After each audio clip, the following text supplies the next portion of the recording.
12 ಲಕ್ಷ ಜನರ ಬೇಡಿಕೆ ಈಡೇರಿಸಿದ ಕ್ವಾಲಿಟಿ ಫುಡ್ಸ್.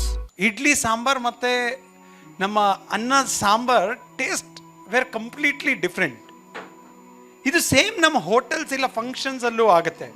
ಬಟ್ ಏನಕ್ಕೆ ಮನೆಯಲ್ಲಿ ಇಲ್ಲ? ಈ ಕ್ವಶನ್ಗೆ ನಮ್ಮ ಕೂಡಲೇ ರಿಸರ್ಚ್ ಟೀಮ್ನ ಕೊಟ್ವಿ. ಆಲ್ಮೋಸ್ಟ್ ಅಬೌಟ್ ನಮ್ಮ ರಿಸರ್ಚ್ ಟೀಮ್ ಕ್ವಿಕ್ಲಿ ಆಕ್ಟಿವ್ ಆಗಿಬಿಟ್ಟು ಆಲ್ಮೋಸ್ಟ್ ಅಬೌಟ್ 12 ಲಕ್ಷ ಜನ ಹತ್ರ ರಿಸರ್ಚ್ ಮಾಡಿದ್ವಿ. Question was very simple.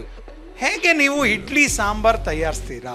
V were shocked to listen their answers. You know, ಜನ ಹೇಳಿದ್ರು ಇಡ್ಲಿಗೆ ಸಾಂಬಾರ್ ಬಂದ್ಬಿಟ್ಟು ತೆಳುವಾಗೆ, ಮೈಲ್ಡ್ ಆಗಿ, ಸ್ವಲ್ಪ ಸ್ವೀಟ್, ಸ್ವಲ್ಪ ಕಹಿ, ಸುಗಂಧವಾದ ಸಾಂಬಾರ್ ಇರಬೇಕು. ಅದೇ ಸಾಂಬಾರ್ ಅನ್ನಕ್ಕೆ ಯೂಸ್ ಮಾಡೋಕ್ಕಾಗಲ್ಲ.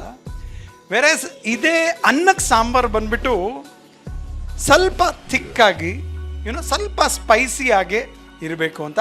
ಈ ಸಾಂಬಾರ್ ಬಂದ್ಬಿಟ್ಟು ಆ್ಯಕ್ಚುಲಿ ಇಡ್ಲಿಗೆ ಸೂಟ್ ಆಗೋದಿಲ್ಲ. ಇದು ಮತ್ತು ಮಾರ್ಕೆಟಲ್ಲಿ ಇವತ್ತು ನೋಡಿದ್ರೆ ಆಲ್ಮೋಸ್ಟ್ ಇರೋದು ಬರೀ ಅನ್ನಕ್ಕೆ ಸಾಂಬಾರ್, ಅನ್ನಕ್ಕೆ ಸಾಂಬಾರ್ ಪೌಡರ್ ಇರೋದು ಸಾಧಾರಣ sambar powder which is used only in the rice sambar. ಆವಾಗ ಕೂಡಲೇ ನಮ್ಮ R&D ಟೀಮ್ ರಿಸರ್ಚ್ ಲ್ಯಾಬಲ್ಲಿ ನಾವು ಈ ಪಾಯಿಂಟ್ ಹಾಕ್ಬಿಟ್ಟು ಏನಕ್ಕೆ ನಮ್ಮ ಜನಂಗೆ ಈ ತೊಂದರೆ ಇರೋದು ಸಮಸ್ಯೆಗೆ ಸೊಲ್ಯೂಷನ್ ಕೊಡಬೇಕು ಅಂತ ನಾವು ಇದು ಮಾಡಿದ್ವಿ. ಸೊ ಈ ಪ್ರಾಬ್ಲಮ್ ಬಂದ್ಬಿಟ್ಟು we got into a new invention. ಇತಿಹಾಸಕ್ಕೆ ಇದು ಒಂದು ನ್ಯೂ ಇನ್ವೆನ್ಷನ್.